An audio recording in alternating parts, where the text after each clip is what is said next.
Boa noite, bem-vindos à edição desta sexta-feira, 22 de janeiro do Em Cima da Linha, como habitualmente acontece às sextas-feiras aqui na página do Santo Tirso Digital. Desde já o nosso muito obrigado a si que nos segue aí desse lado, para nos falar mais uma vez então do desporto em geral, do desporto, nomeadamente das equipas do Concelho de Santo Tirso, no qual o futebol e não só diz respeito. Na segunda parte vamos ter um convidado em estúdio, Joaquim Gomes Fernandes. Vamos falar de uma modalidade que é pouco comum ser falada aqui no Em Cima da Linha, mas lá iremos. A expectativa fica no ar. Para já, Paulo Sampaio, boa noite. Bem-vindo ao Em Cima da Linha, comentador residente, Paulo Sampaio. Uma semana marcada pela Taça da Liga, as meias finais. Só mesmo fazendo um esforço extraordinário é que a prova não foi cancelada, porque teve todos os condimentos para não se realizar nenhum jogo nem outro. Exatamente. Devido aos casos de Covid, às contradições que houveram entre a Unilab, a DGS, o Departamento Clínico do Sporting, os comunicados do Futebol Clube do Porto, o pedido do Benfica para se adiar o jogo e cancelar mesmo a competição. Só mesmo um esforço enorme. Vá lá, estava um exemplo, a Liga nesta altura parece aqueles que estão a segurar aqueles andores nas festas com enorme peso para ver se não arreia. Claro, a Liga quer seguir com as suas competições. Já fez um esforço para existir a Taça da Liga. Este ano, pela primeira vez, só 8 clubes é que entraram na Taça da Liga. E estes eram os dias e eram as datas para essa mesma Taça da Liga. Por isso, relativamente aos casos do Porto e do Sporting e dos seus diretores de comunicação, acho que se está a exagerar. E falou-se de crimes públicos, falou-se de situações que eu não concordo. Depois o Barandas contra-ataca e aí sente-se mais confortável por ser médico e então falou de uma forma diferente ou já com factos, mas também não sei até que ponto é que são, acredito que sejam verdadeiros, mas não sei até que ponto se a Unilab não respondeu porque não lhe interessava. São factos extra-futebol que são muito complicados de gerir e depois nesta situação pandémica ainda pior, as pessoas estão muito mais suscetíveis a criar algumas zangas e para aquilo que é o futebol não faz nada bem. O Benfica teve o azar de aparecer em inúmeros casos enquanto nos seus jogadores e no seu staff. Os jogos realizaram-se e o que interessa é que para o resultado é que o Braga e o Sporting estão na final e que possam dar sequência aos 2 bons jogos que existiram em Leiria e que seja um bom jogo e que ganhe o melhor. A final da Taça da Liga que se joga amanhã, sábado, pelas 19h45 em Leiria, entre o Sporting e o Sporting Clube de Braga. Independentemente da realização da Taça da Liga, o campeonato não para neste fim de semana também de eleições, embora as equipas que vão jogar a final da Taça da Liga tenham os seus jogos adiados para a próxima terça-feira, pelo menos é essa a indicação que há, embora não seja ainda oficial, mas ao que tudo indica serão realizados na próxima terça-feira. Um campeonato onde o Sporting tem vindo a dominar praticamente desde o seu início, Paulo Sampaio, e chega a São Martinho e chega ao Natal. O que é facto é que estamos quase no Carnaval e o Sporting continua de vento em popa no primeiro lugar. Sim, o que acontece com o Sporting é que se falava do Natal, passou o Natal, era o mês de janeiro que poderia influenciar a tabela classificativa e o Sporting até entrou bem em termos de resultados com o Braga e depois acabou com aquela eliminação da Taça de Portugal e com o empate no Rio Ave em casa, pensou-se que o Sporting podia começar a claudicar. E o que é facto é que deu uma boa resposta em termos de resultado com o Porto. Poderemos dizer que o Porto criou talvez mais situações que o Sporting, mas o que é facto é que o Sporting conseguiu dar a volta e só uma equipa com muita alma é que consegue fazer isso. Por isso, o Sporting, passo a passo, vai conseguindo ultrapassar as barreiras que encontra pelo caminho e na sexta-feira que empata e de certeza que no final do jogo o Ruben Amorim já estava a fazer contas com a máquina de calcular, que é o Braga pode ganhar ao Paços Ferreira e ganha nos 2 pontos, o Porto ou o Benfica podem ganhar e então de 4 passa para 2 e o que é facto é que passou mais uma jornada, o Porto e o Benfica ficaram a 4 pontos e o Braga perde em Paços Ferreira e o Sporting consegue ganhar 1 ponto ao Braga. Neste momento o Sporting tem 9 pontos de vantagem para o Braga, o que é muito, atendendo àquilo que é a diferença de qualidade, ou seja, quer o Braga, quer o Sporting, na minha opinião, têm um plantel muito similar e 9 pontos. A tabela classificativa acho que não transmite bem a diferença de valor que há entre essas duas equipas, mas o que é facto é que o Sporting já leva 9 pontos de avanço da equipa do Braga. Tirando essa diferença de 9 pontos entre o primeiro e o quarto, do último ao sexto há só 6 pontos de diferença, por isso. Sim, podemos ter hoje o último classificado e na segunda-feira o último classificado, que era antes, que era hoje, estar ali em 10º ou 11º e as coisas estão muito equilibradas. Os campeonatos são feitos de pontos e o que é facto é que o Boa Vista, que é o último classificado, só tem uma vitória, mas só está a 3 pontos do 13º, 14º. Por isso... Neste caso, do 12º. O 12º, porque estão execo o 12º, 13º e 14º com... mas, quer dizer, as coisas estão muito próximas, os valores das equipas, e temos ainda mais 10 dias para aquisições e para retoques nos seus plantéis. E com isso também dizer que temos o caso do Famalicão, por exemplo, que já vai em 7 reforços. Por isso, as equipas estão sempre a ter reforços. Vamos ter um campeonato muito competitivo. Neste momento não consigo dizer quem é um certo candidato a descer. No ano passado, infelizmente, para nós, era o Desportivo das Aves, que estava quase morto. Este ano ninguém está. E eu até tinha dúvidas relativamente ao Tondela, mas o que é facto é que o Tondela vai ganhando e já tem 15 pontos. E por isso vamos ter uma luta muito boa para os primeiros lugares, para as competições europeias também, porque estamos a ter um Passos Ferreira muito competitivo e depois para a luta para não descer. Este ano ainda há o terceiro, ainda tem que fazer um play-off. Portanto, acho que vai ser muito competitivo esta Primeira Liga este ano. Um rápido passar de olhos sobre a segunda Liga. Estoril, Académica e Feirense vão fugindo ao resto do pelotão. Estes 3 clubes vão se destacando, agora com Vizela já a alguma distância. Será uma luta a 3 para o São Paulo? Por aquilo que se tem visto no campeonato, tem sido as 3 melhores equipas, o Feirense, a Académica e o Estoril. E o Estoril, até em casa, é que tem sentido mais dificuldades e aconteceu isso com o Covilhã. Mereceu ganhar, criou oportunidades, mas o que é facto é que não marcando, o Covilhã ganhou confiança e até na parte final podia ter feito um ou outro gol. Mas o Estoril foi claramente superior.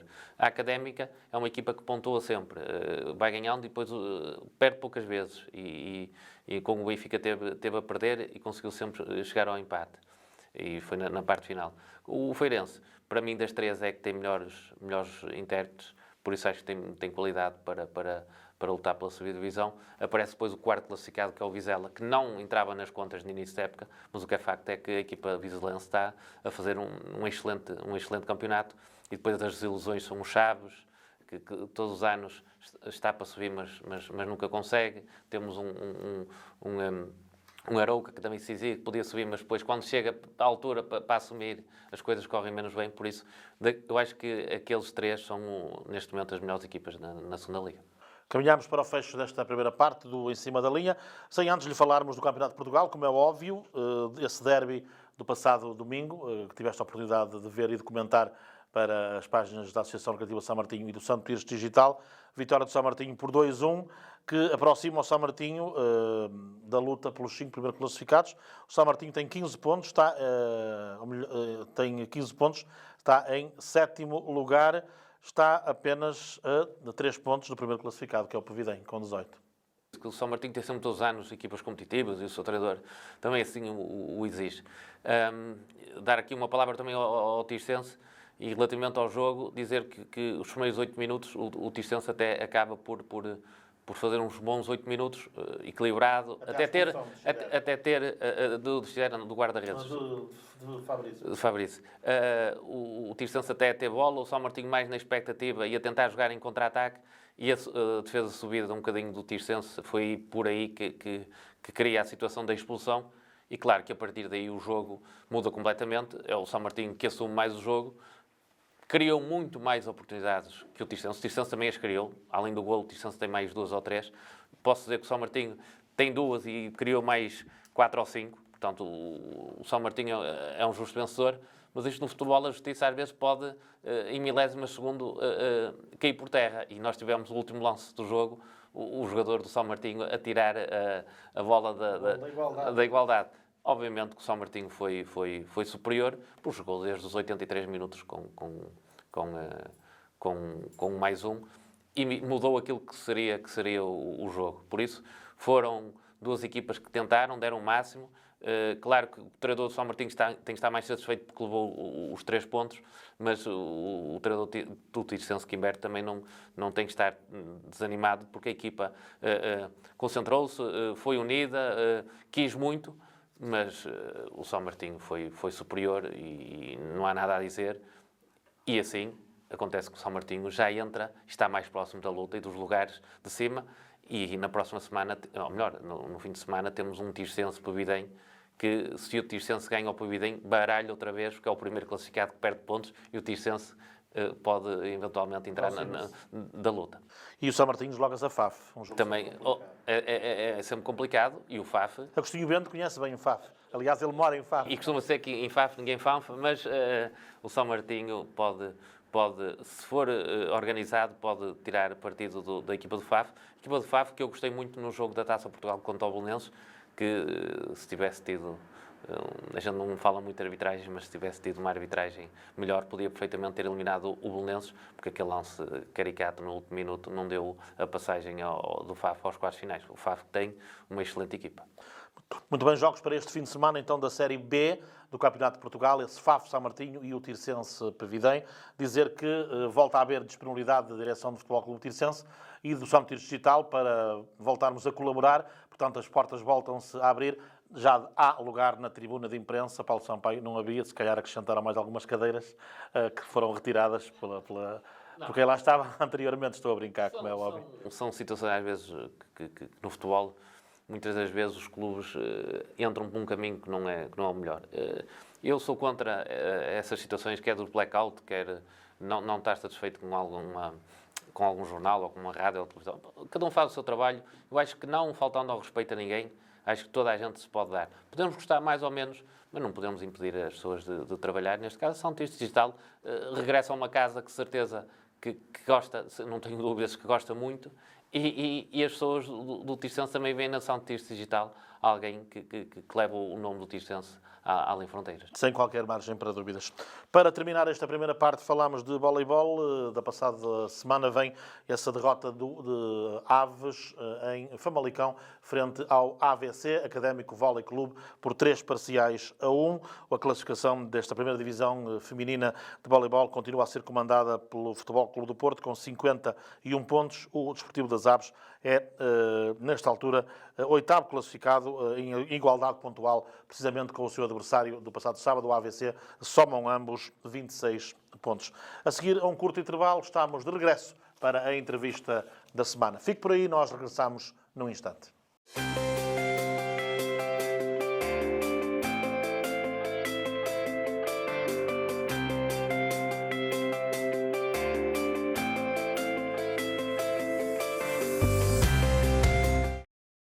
Segunda parte do Em Cima da Linha para esta segunda-feira, 22 de janeiro do ano 2021. Como eu já aqui disse, temos um convidado em estúdio, o mestre Joaquim Gomes Fernandes. Karaté é o tema que vamos falar nesta edição do Em Cima da Linha. Antes de mais, bem-vindo aos estúdios do São Tirso Digital, Joaquim Gomes Fernandes. É natural de Vila das Aves, tem 60 anos, vem-nos aqui falar de Karaté. Tem um extenso currículo, que se eu estivesse aqui a ler o currículo, estaríamos aqui até altas horas da madrugada. Foi árbitro, e vou começar por aqui, exatamente, porque não é todos os dias que tenho o prazer de ter um convidado que foi árbitro do Tribunal Arbitral do Desporto, um órgão novo em Portugal, exatamente, que é composto por 30 juristas e 10 não juristas. Como é que funciona o Tribunal Arbitral do Desporto? Antes de mais, obrigado pelo convite. Foi uma honra e um orgulho pertencer ao primeiro tribunal e, por incrível que pareça, a minha candidatura para o segundo mandato perdeu-se num e-mail qualquer e depois recebi a comunicação, o porquê de não voltar a recandidatar. Na altura eu disse ao secretário do Tribunal Arbitral que foi tudo feito, só que perdeu-se e já estava decidido o novo elenco.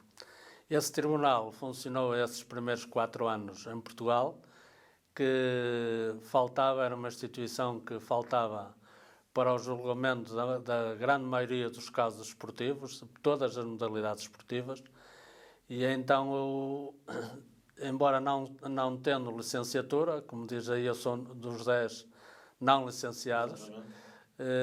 10 não juristas. Pelo currículo que eu enviei, eles entenderam, penso eu, não é? Interessante. Fui chamado a uma entrevista ao Comitê Olímpico e, perante a entrevista, depois fui selecionado e todos os anos havia uma reunião. Se me perguntam se eu estive em alguma decisão, não. Eu, pessoalmente, e a minha opinião vale o que vale, eu acho que o Tribunal tem uma lacuna. O funcionamento daquilo é, por exemplo, o Aves tem um caso com o Tirsense, um litígio. O Aves indica um árbitro, que se chama-se árbitro, que embora árbitro que é o que decide, não é? Não se chama juiz para não confundir com os outros tribunais. Daí Tribunal Arbitral. Tribunal Arbitral, chama-se um árbitro. Portanto, o Aves indica um árbitro, o Tirsense indica outro árbitro e os dois árbitros escolhem o terceiro elemento. Lógico que isto, há valores em causa e acaba sempre por esses dois escolher um elemento conhecido que acaba por ser sempre as pessoas licenciadas em Direito. Eu, a todos os anos, à reunião anual, participei e tive a possibilidade de constatar que havia lá advogados que tinham participado em 30 processos e outros advogados que não tinham participado em nenhum. Portanto, eu não me posso queixar, porque... Mas é um bocado esquisito, não é? Esse é o tal sistema que se fala muitas vezes. Acho que o terceiro elemento devia ser indicado pela direção do tribunal e não os dois árbitros, mas é assim que está, é assim os estatutos, é assim que funciona. Mas, contudo, foi uma honra para mim pertencer e estar lá a representar Vila das Aves e Santo Tirso e o Karaté. Não é? Foi uma honra estar lá. Diga-me uma coisa, mestre Joaquim Fernandes. Aquilo que acabou de dizer, portanto, árbitros que tiveram em 30 processos e outros em nenhum, bem dá razão àquilo que o povo, como diz um candidato que agora à Presidente da República, o povo diz que há sempre vícios aqui e acolá. É um pouco isso, porque eu compreendo que, por exemplo, o Sporting, que indique o mesmo árbitro, não é? Se gostar do trabalho dele, mas o terceiro elemento é que eu acho que não devia ser tão repetitivo, porque isto era tudo comentários que eu via lá na reunião anual, que eu não assisti, sim, mas claro, lá falava e depois as pessoas, porque eu nunca fui para lá com a intenção de ganhar nada em termos monetários, não é? Mas bem sabemos que os advogados vivem dessas causas e era o objetivo deles. Ficou com uma ideia diferente daquilo que tinha antes de entrar? Não. Que eu... Já sabia que era mais ou menos assim? Não sabia como era escolhido o terceiro elemento, ou selecionado, melhor a dizer assim, mas pronto, é os estatutos e isto é a opinião pessoal, mas eu, contudo, não tenho que concordar, nem as pessoas têm que concordar comigo. Eu acho que o terceiro elemento não tem muita lógica ser escolhido pelos outros dois, mas é assim que está instituído. Foi durante 9 anos também vogal do Conselho de Arbitragem. Fui 9 anos vogal do Conselho de Arbitragem e após os 9 anos passei para presidente. Houve eleições, na altura era lista única, o presidente, o candidato a presidente da Federação, convidava um elemento, um árbitro, para ser presidente do Conselho de Arbitragem. Há 8 anos, 8, 9 anos, com a nova lei do sistema de vasos esportivos, o Conselho de Arbitragem é eleito numa lista única em todas as modalidades, o Karaté não foge à regra. Portanto, o Conselho de Arbitragem eu posso apresentar uma lista, outro árbitro do Karaté pode apresentar outra lista quando for eleições, e depois o que tiver mais votos é eleito em forma de método D'Hondt. Mas desde que eu me tenho, já foram 2 mandatos que apresentei a lista e mais ninguém concorreu para o Conselho de Arbitragem, portanto penso que o trabalho nunca é 100% de agrado de todos, mas na sua grande maioria não tem havido contestações. Fala-nos agora um bocadinho do karaté em si. Como é que está o karaté em Portugal? Tem evoluído, tem crescido? Porque é uma modalidade em Portugal, é futebol, hóquei patins, handball, basquete. O karaté ouve-se aqui e acolá, nomeadamente quando há uma medalha nos Jogos Olímpicos ou coisa parecida. Falas um bocadinho, Joaquim Fernandes, sobre a modalidade. O karaté tem evoluído bastante em Portugal. Penso que neste momento é a 6ª modalidade com atletas federados, mas como qualquer desporto não é obrigatório ser federado e deve ter mais fora da federação do que federados. É caro Não, praticar karaté? acho que não considero caro, porque o karaté pode-se praticar de uma forma lúdica, pode ser praticado por todas as idades, que antigamente, antes do 25 de Abril, não havia praticamente crianças a praticar karaté. O antigo regime obrigava o registro criminal para ir praticar karaté. Agora é o reverso, ou seja, a grande maioria dos praticantes a nível mundial é crianças. Portanto, em Portugal tem desenvolvido, tem evoluído, tem-se conquistado medalhas em campeonatos da Europa e do mundo. Houve uma medalha nos últimos Jogos Europeus. Em termos de arbitragem, quando eu fui para presidente, só havia um árbitro europeu, que não era eu. Neste momento são 8 europeus, são 3 mundiais e tem evoluído bastante. E é uma modalidade que, como disse, dá para ser praticado por todas as idades, masculino e feminino. É uma modalidade, em termos físicos e mentais, muito, muito completa. Como é que está o karaté no Conselho de Santo Tirso? Santo Tirso, Vila das Aves e nas outras freguesias, digamos assim. Está bem, não há karaté nas freguesias todas do Conselho, mas é uma modalidade que também tem bastantes praticantes. A Câmara Municipal tem dado apoio aos clubes. O Karaté de Vila das Aves organiza um torneio muito grande, que é dos melhores torneios do país, anualmente no Pavilhão Desportivo Municipal, que tem envolvido à volta de 1000 praticantes, mais árbitros e pais e acompanhantes. Tem sido uma grande jornada desportiva todos os anos. Este ano não vai ser possível, no ano passado conseguimos fazer, que é sempre em janeiro, e neste momento com estes decretos do Governo estamos parados, tivemos que parar por causa da pandemia. Já a outra época, a partir de março, não houve competições a nível nacional, nem a nível internacional. Eu costumo arbitrar em bastantes países e fiz a última prova em fevereiro do ano passado no Dubai, e se não houver problemas maiores, irei em março à Turquia arbitrar. Estava previsto uma prova mundial em Lisboa em fevereiro, já foi adiada para abril, fruto do momento complicado que o país está a viver. Portanto, é também um motivo de orgulho para si ser árbitro desses grandes eventos. Para si, e naturalmente deve ser para a Vila das Aves, neste caso, que é a sua terra, e para o Conselho de Santo Tirso, naturalmente. Sim, sem dúvida, porque isto proporciona-me um grande conhecimento. O arbitrar os melhores atletas do mundo é sempre uma alegria, uma satisfação.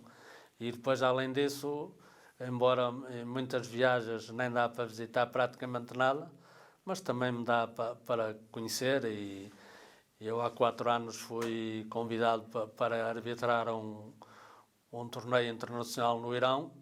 E foi uma viagem inesquecível, embora com aquelas limitações e cultura, mas visitei lá uma vila que, por exemplo, tinha casas e hotéis no meio de uma rocha, não é? Foi uma coisa... Casas e hotéis? Casas e hotéis mesmo, cavaram a rocha e fizeram um hotel lá no meio da rocha, para assim uma coisa fora do normal, não é? Fomos de carro lá para o meio de um deserto para ir para essa aldeia, mesmo uma aldeia típica, tradicional.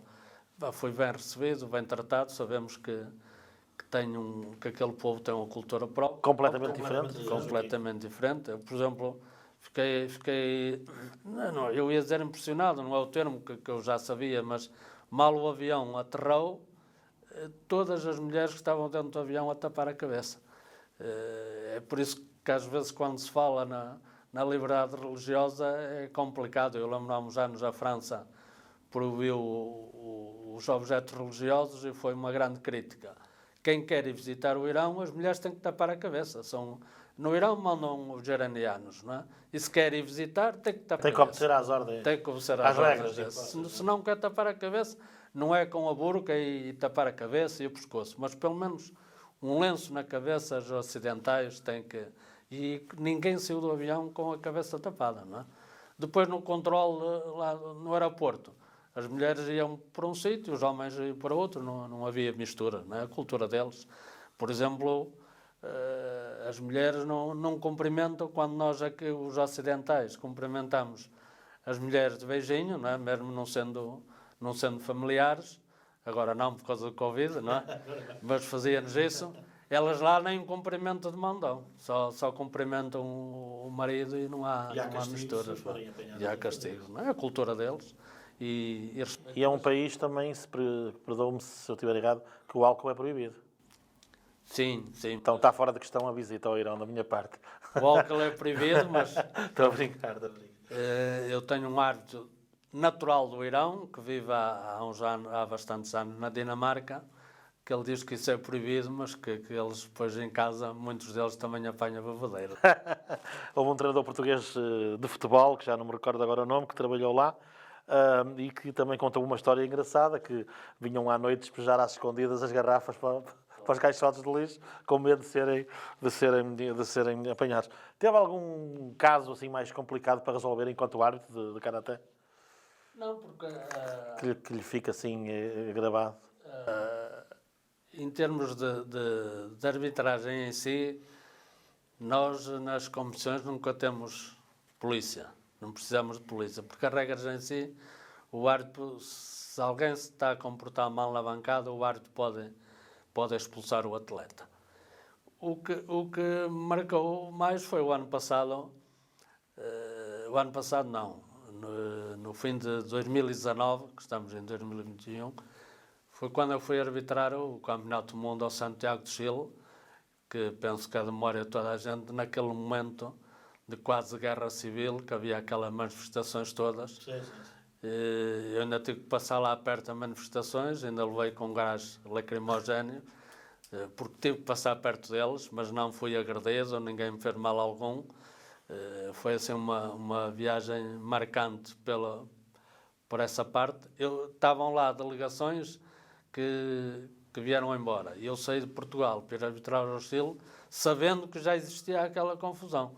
Mas eu, quando tenho uma coisa marcada, e fui, e vou convicto que as coisas vão decorrer bem, e tem corrido bem, não é? O que marcou foi quando se arbitra finais, quando arbitrei uma final nos Jogos Europeus em Baku em 2015, com um pavilhão todo a aplaudir e incentivar a atleta da casa. Aquilo cria uma emoção e motivação, que é sempre um orgulho a gente estar assim a decidir um combate muito, muito importante. Além de árbitro, também já aqui falámos que é treinador. Quantos atletas é que normalmente treina? Agora não treina, porque está privado de o fazer, evidentemente, pelas causas que conhecemos, mas quantos atletas é que normalmente tem ao seu dispor? Eu, em Vila das Aves, tenho mantido sempre a média. Abri aqui a escola em 7 de setembro de 1987, portanto já tem bastante historial, e anda sempre entre os 30, 40, 50, o máximo 50. Neste momento estão 35 a treinar, nunca aumenta mais do que isso. Felizmente tenho tido aí grandes campeões ao longo destes anos todos, atletas com qualidade, porque o que eu lhes digo sempre a eles, são eles é que são os campeões, eles é que ganham. Eu dou o meu contributo, mas se eles não quiserem ganhar e não tiverem qualidade, é assim em qualquer desporto. E não vale a pena os treinadores andarem com a bandeira no ar, que o grande mérito, 99% é o treinador tem que saber. E quando no futebol muitos treinadores não ensinam o jogador a jogar, dão as táticas. No Karaté não é assim. No Karaté e noutros desportos, o treinador tem que saber bastante, mas não deixa se o atleta não quer ganhar, não tem qualidade, não tem capacidade mental, inteligência, que o Karaté, o que muitos pensavam há uns anos, agora não é? Que era para pessoas brutas, violentas. Não, o Karaté, como qualquer outra. Até dizem que é uma modalidade antidepressiva. É, antidepressiva. Para ser campeão tem que ser muito inteligente. E depois dou apoio técnico a outros clubes, aqui no Norte, por exemplo, em Chaves, no Mar de Canaveses, em Espinho, na Póvoa de Varzim, com outros clubes que convidam-me pela experiência e o conhecimento que eu tenho ao longo destes anos, convidam-me para lá dar apoio técnico e eu estou presente quando sou convidado. Joaquim Gomes Fernandes, foi um prazer ter estado aqui, este bocadinho à conversa. Certamente mais alturas haverão e desejo as maiores felicidades.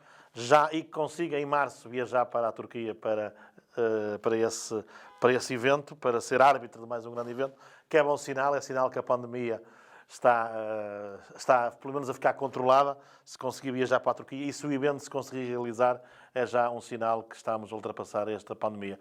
Muito obrigado e muitas felicidades para o que vem. Foi o Em Cima da Linha desta sexta-feira, onde nesta segunda parte falámos de Karaté com o mestre Joaquim Gomes Fernandes, que nos falou aqui um bocadinho da sua vida enquanto homem ligado ao Karaté, com muitas e muitas curiosidades. Foi um prazer ter estado aqui desse lado. Já sabe que estamos em confinamento, por isso nunca é demais dizer para se proteger a si e aos outros. E já sabe que neste fim de semana pode acompanhar também aqui no Santo Tirso Digital todo o movimento do associativismo em Santo Tirso e não só. A outra atualidade também está sempre em atualização aqui na página do Santo Tirso Digital, com esse destaque para esse tircense Pevidém, que iremos também acompanhar, já que, a partir de agora, as portas do Estádio Abel Alves Figueiredo, como eu aqui já referi, voltaram-se a abrir para o Santo Tirso Digital. Boa noite, bom fim de semana.